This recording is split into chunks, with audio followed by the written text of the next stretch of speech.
Hi, thank you so much for jumping on. Today, I have a guest that I can't wait to introduce you to, who has been providing a lot of feedback and insight and perspective in higher ed for quite some time. And he is my friend and soon to be yours, Doug Lederman, who is the editor of Inside Higher Ed. And so, Doug, thank you so much for making the time to join us today. You bet. Great to be here. Good to see you face to face. So, can you give a little bit of background about what brought you to this? Why are you so interested in higher ed? Have you ever worked in the industry? Can you give folks a little background on you? Yeah.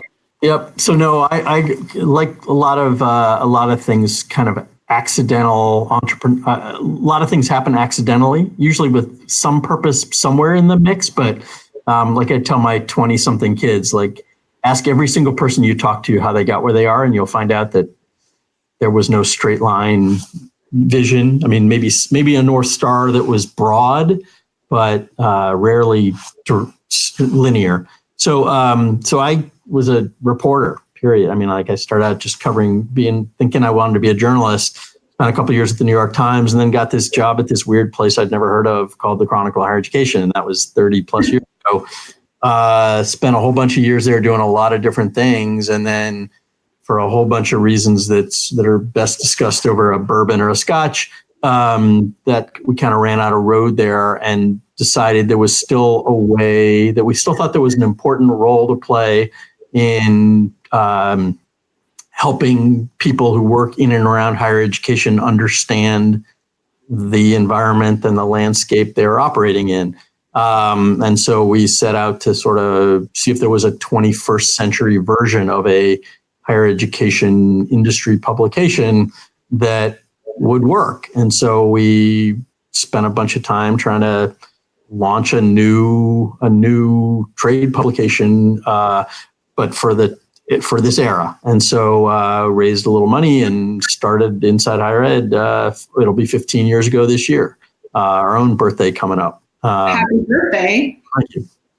So, and again, the main vision behind it was we think the providing of higher education and the set of institutions that have historically done it are really important, but not perfect, and need to be encouraged, sometimes spanked.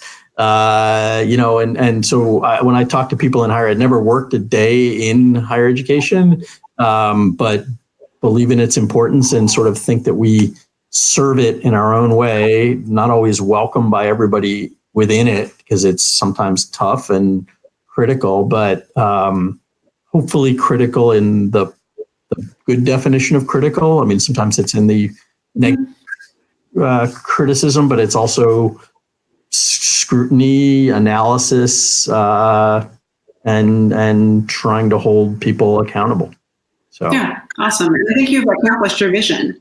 It ain't easy. Nothing is these days, but yeah, I mean, we think we help people do their jobs every day, and we think we help try to make the industry better. So yeah. Well, I think it's super helpful. It's been very helpful for us. So folks who are coming to you live today is the UIA's kind of 5th anniversary of coming out into the world. Right. And we've, over the past 5 years, I've gotten to know you well and the team at Inside Higher Ed, and you've been valuable in terms of elevating important stories that I don't think 5 years ago would have gotten as much attention. A lot of the emphasis on student success, we've seen a real growth, which means more people are doing, hopefully, stuff that is actually making a difference instead of just trying to pitch for PR stories or just trying to replicate old ways. Yep. So that's good. I'm glad. So it's mutual. I mean, that's got to be, we only benefit, we only help people and we only help the industry if the industry sort of wants to be helped. I mean, and looking for, so it's definitely hopefully a mutually beneficial cycle. But, yeah, no. So random question, where did you go to college? Where did I go to college? Mm-hmm. I went to Princeton. I always say that kind of say that kind of sheepishly because I love a lot of things about Princeton, but I've also been, there are probably few institutions. Princeton thinks I pick on them because I hold them. It's kind of like what I used to, my kids used to, when I was coaching my son's basketball team, he said, "You're tougher on me than everybody else." I'm like, yeah, because you know better. You know what I'm looking for. And I kind of hold Princeton to some of the same.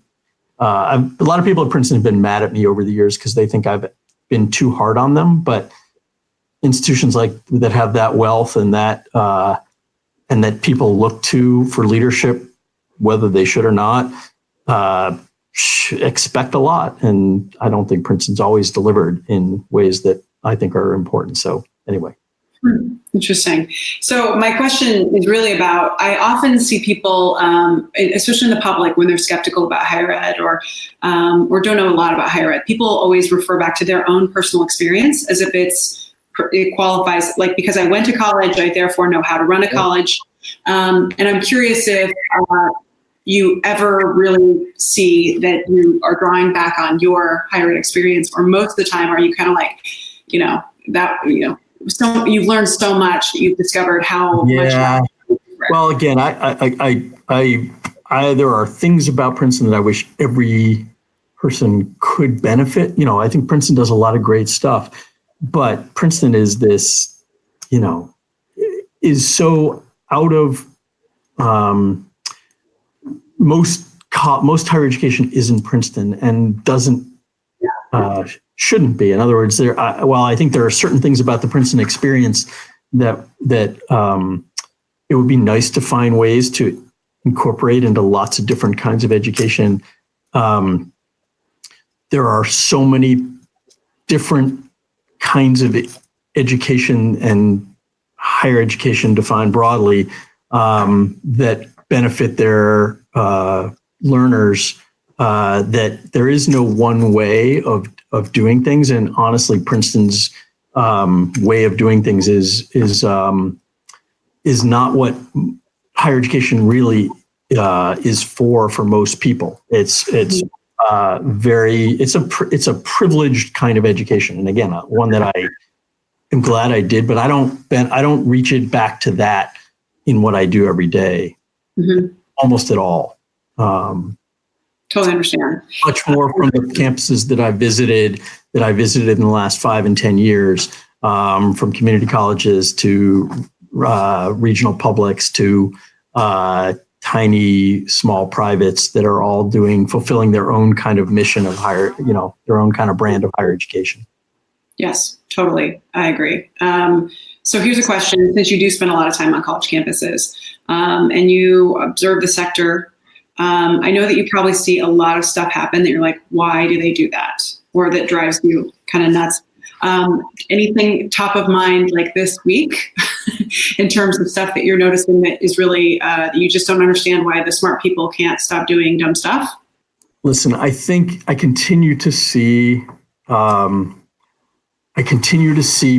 people, it won't surprise anybody knowing me as a journalist or knowing that I'm a journalist, that I think transparency is king, and that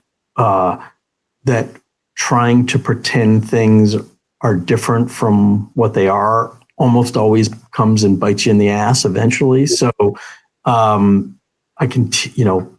could probably go through our website today or for the last week and find tons of examples of places that have misled, obfuscated, said, look over there, and not at what's happening here. And I just think that that part that continues to confound me, because listen, journalism is in a slightly weakened state in a lot of places. So people may think they can get things by their local journalists or their local policy people or whatever, but it's always worse to get found out later than to admit that you're imperfect. And there's this weird, higher ed has this weird tendency not to feel like acknowledging limitation or, God forbid, failure is a fatal flaw and is a catastrophe. And that's the part that just I don't get. I understand that people who have pain in the ass legislators nearby are afraid to show weakness because they think it'll lead to, this hell from this legislator or whatever. But again, I just think that we have a generally forgiving public, and I think people want to see institutions improve. Mm-hmm. So I think acknowledging suboptimal outcomes or suboptimal performance and showing that you're working to get better is better than trying to pretend that you're better than you are. It's definitely something we struggle with, is being vulnerable and admitting the places where things aren't as great. And there's a lot of posturing, and it's partially this scarcity environment and a hyper-competitive industry where we feel like, there's never enough students, money, attention, all of that. But also this kind of insane belief that we're all competing against each other. That doesn't help, because I do find that in our work that if you can just get them to a place where they will have that kind of conversation privately with each other, that they can kind of reveal, oh, I'm struggling with that too, or we are also not, I also don't actually know how good our program is. That is the only way that we actually solve any of this, is if we can stop posturing. Of course. And listen, we all can be better. We all have our issues. And I guess what I'm increasingly feeling, if you like, sort of thinking about what the things that are coming out of my mouth the most when I'm doing our webcasts or speaking at our events or talking one-on-one with a college president or just about anybody, I think the days when most institutions could afford to be islands unto themselves are gone.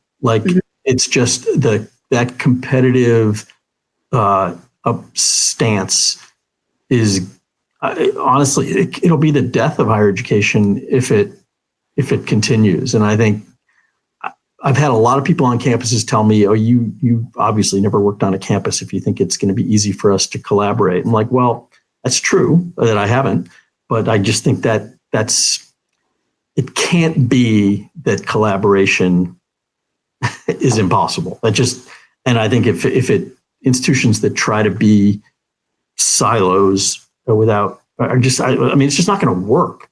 Mm-hmm. And I think one of the challenges in higher education is that change generally doesn't happen until it has to. And it's kind of a human condition, and I understand it, but I think, you wait too long, it's going to be trouble. So.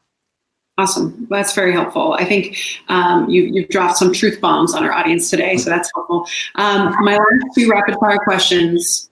I know that you have as busy a job as anyone, and you're always under deadline. Is there anything that helps you kind of keep your sanity and feel like productive, or is there any tips that, are at least, helping you today? Well, I love your assumption that I'm keeping my sanity, but listen,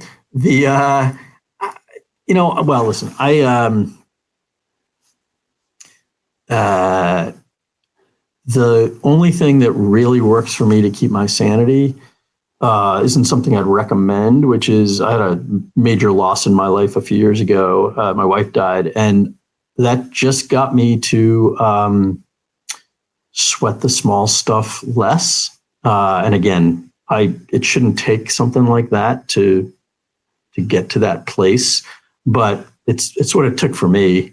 And I would not pretend that small stuff doesn't still get to me, but I definitely am. I let it get to me less. And there's so much workplace bullshit. I think I get Facebook, and just other stuff that is can drive you nuts if you let it. And so finding your own little way to not get eaten up by the little stuff, the insignificant stuff, is just something really try. And I'm the furthest thing from Zen, so I'm not pretending that I can or am or have mastered that. But that's probably the closest thing I can think of to a suggestion.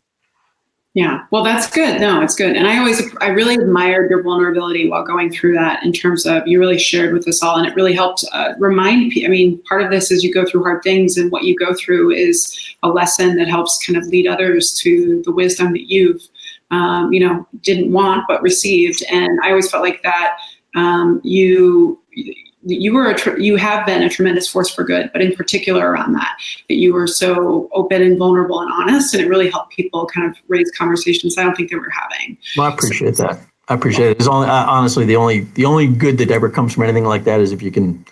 That whole pay it forward thing's kind of a cliche, but honestly, if you can't find ways to help others benefit from something terrible, there's not a lot of other things that recommend going through those terrible things. So anyway. Totally agree. So the last question, which is just a lighthearted one, you are in airports as much as I think I am. Anything that you can offer up to other people who are trying to survive with these crazy travel jobs? Actually, this probably goes back to the other thing. Don't freak out over things you don't have control over. That happens probably more in travel than just about any other thing. And that doesn't mean, again, over a drink, I can tell you some embarrassing stories about times I lost my stuff, freaking out about having missed a flight, or when your hands are in the travel gods, or when your fate is in the hands of the travel gods, you're gonna have some bad days, and just don't let it. There will always be another way of getting something done. So yeah. Again, I'm making it sound like I am just this, right? Exactly. And anybody who knows me will probably be snickering in the background. But anyway, I can.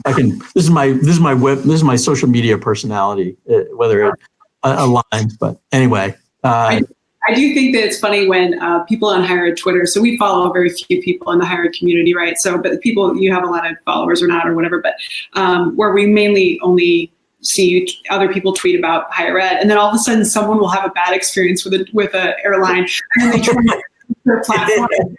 American Airlines will bring you to your knees, and it's always oh man, because I've been in that situation where I'm super angry, and I'm oh, I could use Twitter. No, just put it away. Yeah. Take that 10-second rule. If you haven't watched John Mulaney's wonderful routine about Delta Airlines, look it up. It's worth seeing. Yes. All right. This was super awesome. Thanks so much for joining me. I'm excited to see you later this week at our. You got it. Look forward to it. All right. Thanks, everybody. Bye-bye.